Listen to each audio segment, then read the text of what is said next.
Hey everybody, welcome back. We are going to start project number 18, which is going to be a 90-degree Y branch. Going after that, it's going to look something like this. There's a little write-up here on this page telling me how to plot the points throughout this paragraph. So with that being said, here's our actual dimensions that we're going to measure the part out to. If you notice, we've got a part that's going to be a 10-inch opening, and then it's going to be bent here. We're going to have an 8-inch sidewall with another 10-inch opening, so that's going to fold back up on itself. And then we're going to have, these are going to be sitting on top of each other with two 8-inch openings, one entering out the Y side or exiting out the Y side, and one exiting straight in front of us at an 8-inch opening there, and that's going to be all folded up together. So let's get into it. The first thing that I did was I determined what size of a part that I had to make here. And I looked at the base dimensions. I had a 10-inch opening and a 10-inch, so 20, and an 8, 28, plus another 4 or plus another 8. So we're at the 36, and then don't forget these two 1/2-inch up here. We need a 37-inch piece, and then we got to determine our height there. So to determine the height, I looked at this side here, and I determined 8 and 4 plus a 1/2. That was 12. And then I also looked at the center, and I said, well, I got 12 here already, plus an additional 1/2 on the top and the bottom, so that piece has got to be 13 inches in height there. So 37 by 13 inches in height. The next thing I did was I grabbed my scribe, and I laid out my 1/2-inch on the bottom and my 1/2 inches on my two sides after I cut my part. So I've got it here, 13 inches tall, by 37 in width on there. So let's get on with the 1/2-inch mark. So using my scribe, set it on the edge of the table, and we'll run those marks all the way down, and the same on the sides. 1/2 inch there, and an additional 1/2 inch right here.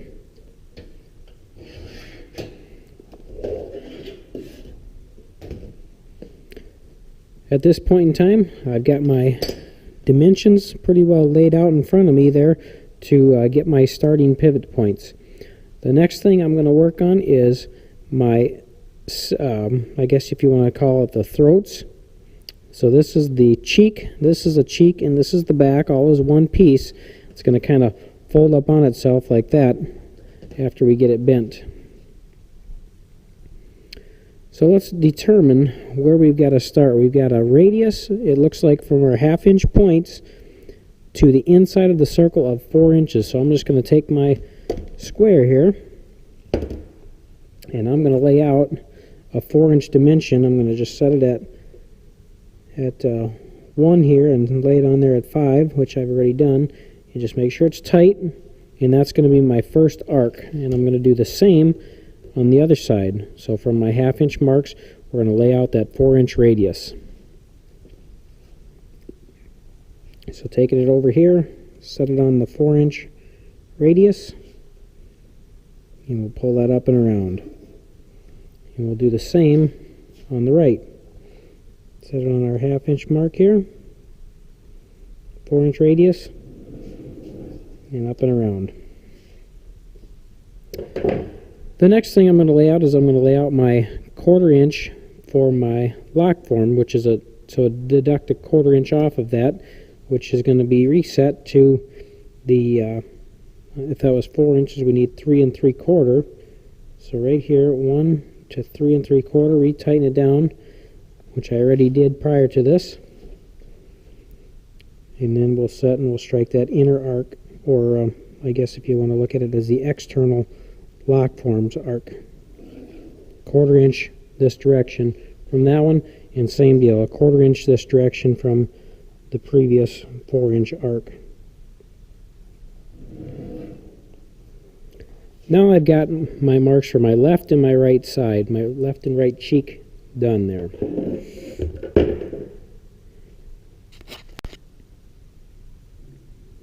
Okay, now that I got my radiuses drawn here, the next thing I'm going to lay out is I'm going to find my center bend marks over here from the bottom, and that should be from my 1/2 inch mark. I got 10 and 4 is 14, or 14 and a half from the edge of the sheet.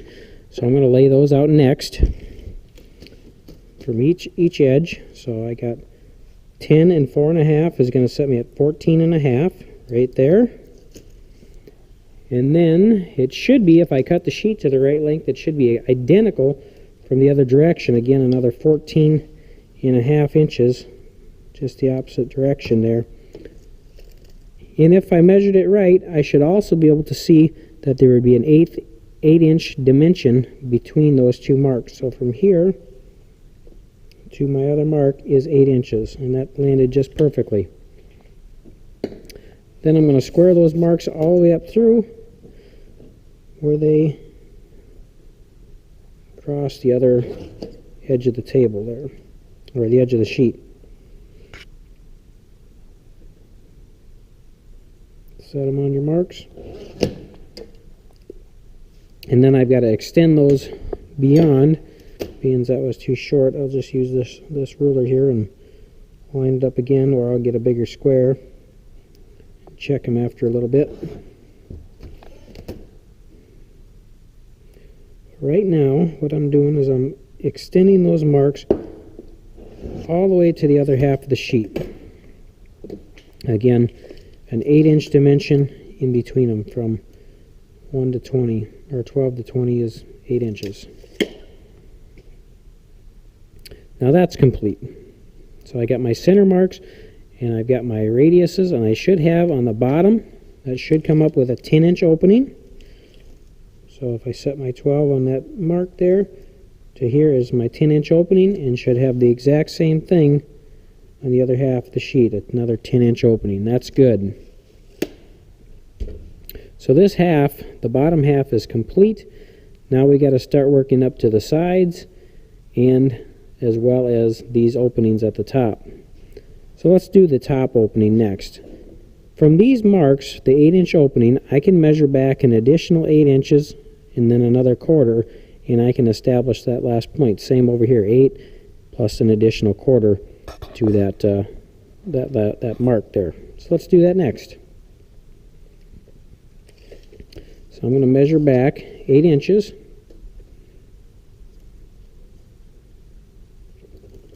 That's going to be my opening in between there, and then I need an additional 1/4 inch longer, so this direction, for my lock form. And we'll do the same over here. 8 inches right there, 8 inches, and then an additional 1/4 inch for the lock form. Notice I'm putting the crow's foots on so I know which edge of the mark it is when I go back to square them.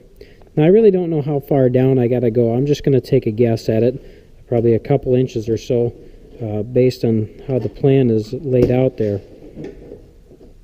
So I'm going to set that up there on the edge of the sheet, and we'll square them down a couple inches or something like that.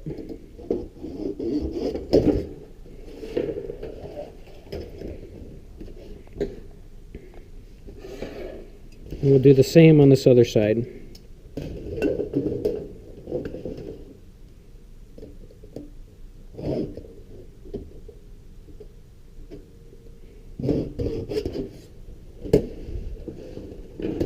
Hopefully I went far enough. If not, I'll extend them later. So that should give me these two marks on the outsides here. The 1/4 inch, so I've got an 8-inch center, which is right here, 8 inches in between, and then I've got an 8-inch opening and an 8-inch opening on each side. That when they get bent, we're going to have hopefully the mirror image of one another on the sheets with that. Those were squared right in off the sheet with the 1/4 inches, so that is taken care of.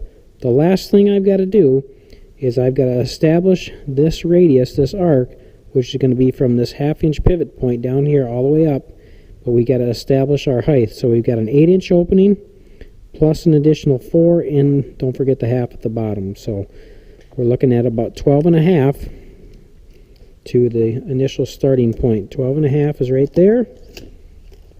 We'll measure it on both sides of the part. 12.5 inches, sorry, right there. And then don't forget, you need that additional 1/4 inch beyond that. So we're looking at 12 3/4 on there as well. That mark and the same down here. 12 3/4. Now that I've got those marks set up, all I got to do is take my dividers, line it up on the points, find my 1/2 inch crosshair back again, set it up there.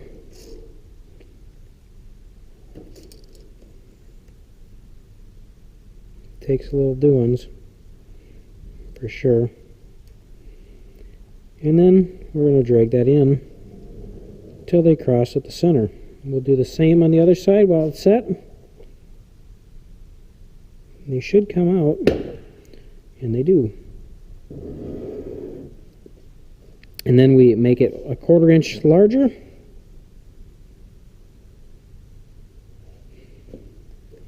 So we'll reset it. And we'll strike that last arc. And do the same on the other side.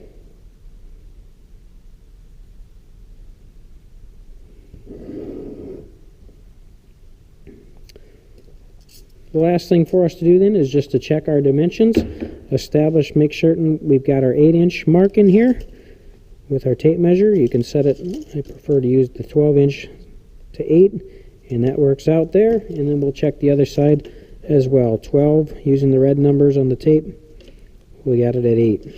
So we've got an 8-inch opening, a 10-inch, an 8-inch, a 10-inch, an 8-inch, an 8-inch, an 8-inch, an 8-inch. So we've got our 8-inch, got our 10-inch, 8-inch, 10-inch, 8-inch, 8, 8, and 8.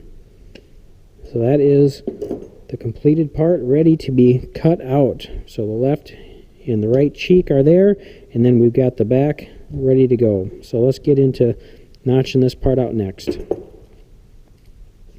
So on our marks that we've just drawn, we're going to notch them out. There's one. Here's our 8-inch opening in between those two. I'm sorry, our 10-inch opening. Between these two is our 8-inch opening. Our 10-inch opening. Around the corner here, we should have our 8-inch opening.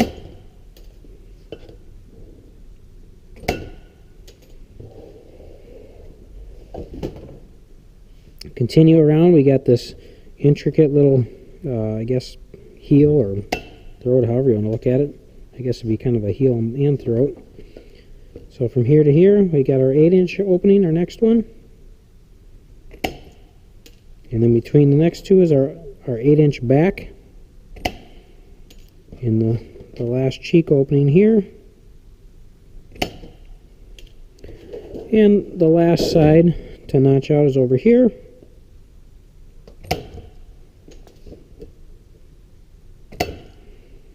Just like that.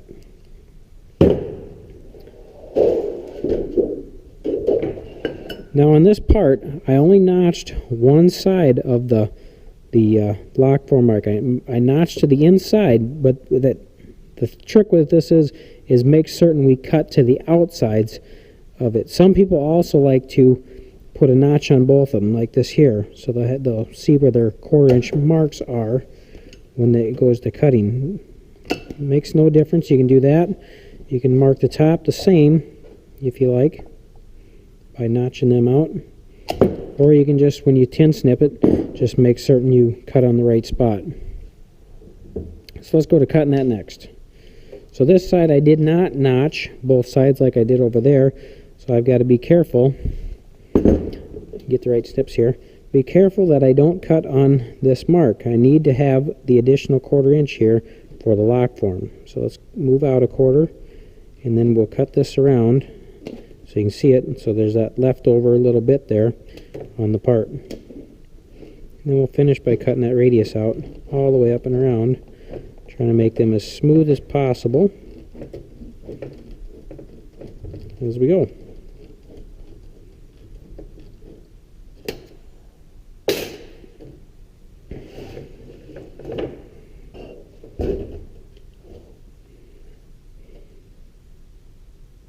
Do the same up here, making certain I save that 1/4 inch.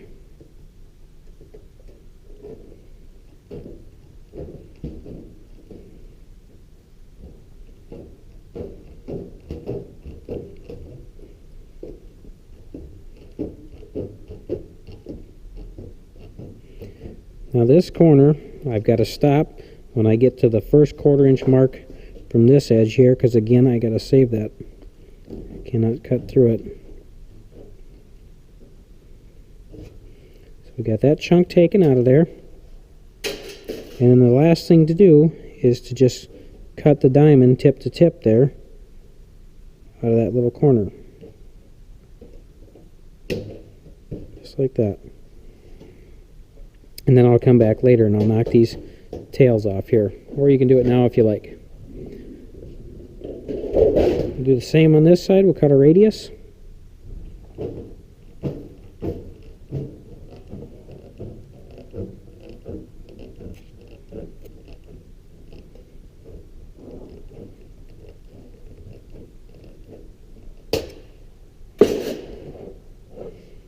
And here as well.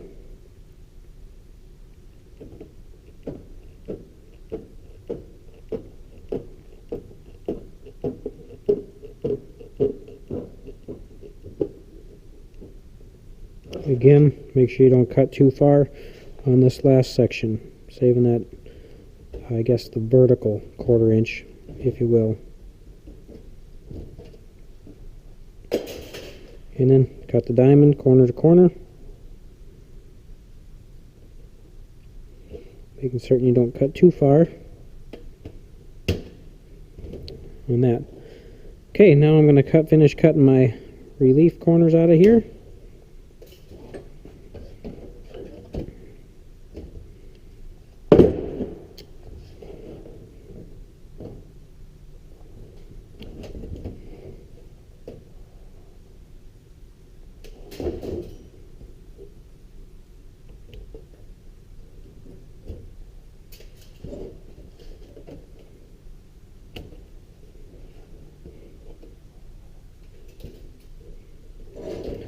The left cheek is complete. Let's finish up the fabrication of the right hand cheek here.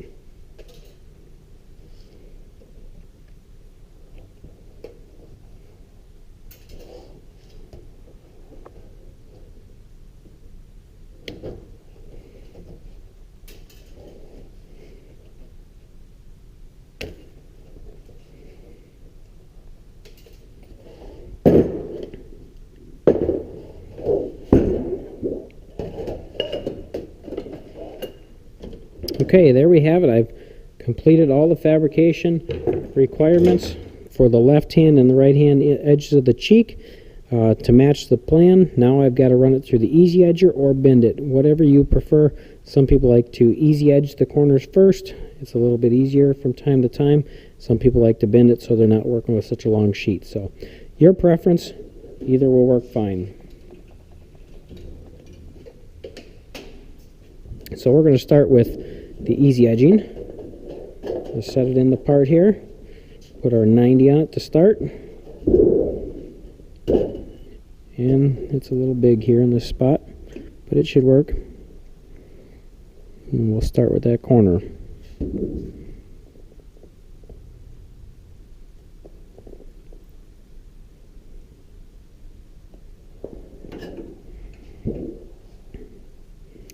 Looks like I can make it a little bit longer.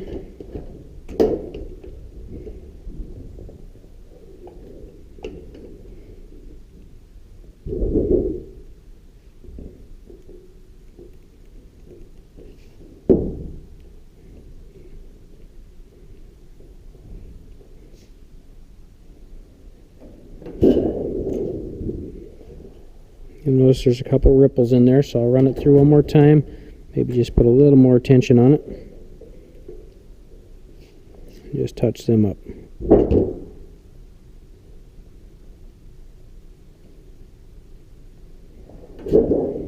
Something like that. Okay.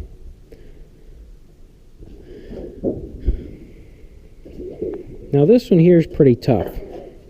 on that other cheek, because you can't get it in there, right? So this one can be done with the seamer, but how do you make the other one? Well, you just start up here a little bit further, so you got to lay it out, determine how close you can get to it. So approximately in this area, I'm going to put a 90-degree bend on it, and we'll see if we can fabricate the majority of that out of it.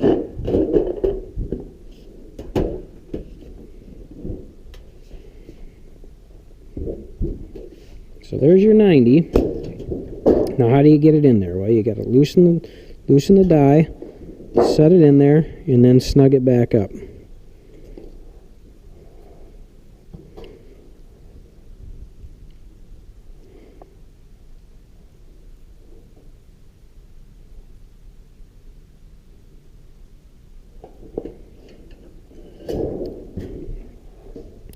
Another trick to this is turn around with your edger and crank it from the other side.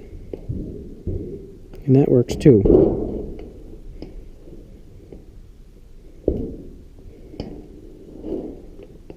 And then back out, and it looks like it needs a little more tension on there.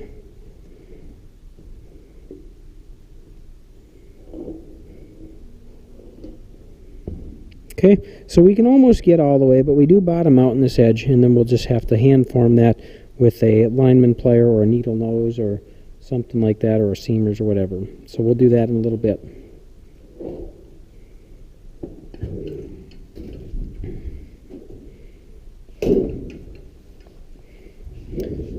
Back on this side, we'll start our bend here.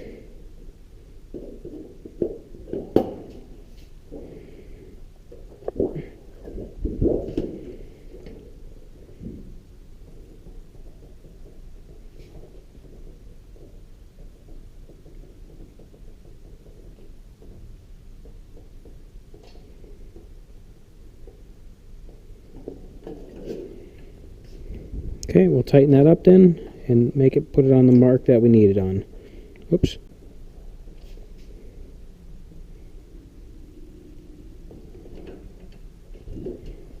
And that's not too bad.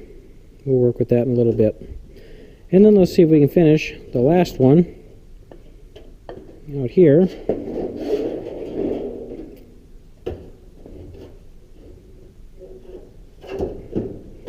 Get our 90 started on there. And then right back in the die. Or our bending roll there.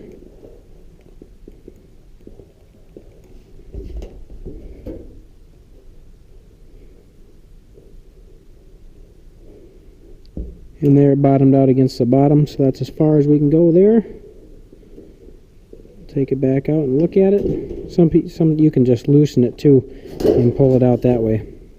So that's not too bad. We'll finish the fabrication here with the bottom ones next. Okay, so let's start with the longest side first. You can use your seamers for the majority of this. Getting that lined up, reaching in there as far as you can get without kinking anything. Line it up, set it on your 1/4 inch mark, and then just pull that up to a 90 and finish tidying up the corner just a little bit there. Sometimes they don't quite come out in the bottom, so you got to work with them just a little bit, making that as straight as possible. And then do the same down here.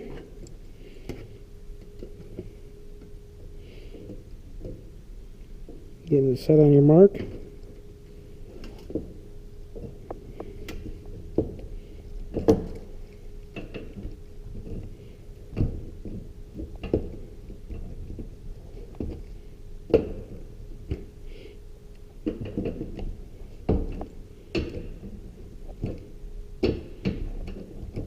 And just working them corners till they're as straight as you need them.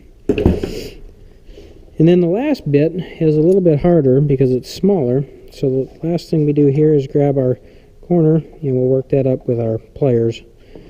And this is probably the hardest part, getting into these corners. Working it up little bits at a time to make that as smooth of a radius as you possibly can. And it's never ever perfect, but it'll be darn close if you take your time with it, trying to get them corners to work themselves out. So you see how rippled it is right now? We want to try to avoid that because that'll be tough to put that into the throat and the heel at that time. Sometimes a needle nose will help with this too, but that's not too bad to start with. Let's finish the last one.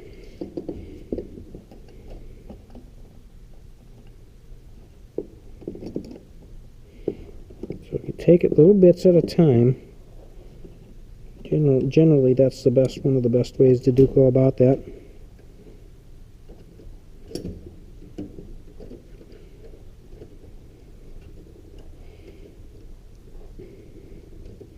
And then just kind of smooth it out at the end there, work them ripples back out of it.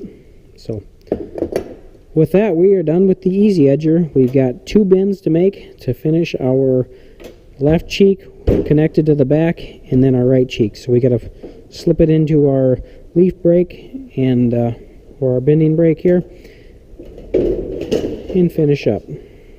So remember, you want to work from one side to the other so you don't lock yourself in. So we want to go to the far edge here and then work our way back out of the brake. So set it at our 90-degree points on our lines that we previously scribed and squared, and we'll bend that up to a 90-degree. And then we'll slide it out till we got our 8-inch duct in between there, which should be on those 2 points. You can see them right there, and we'll bend that to a 90.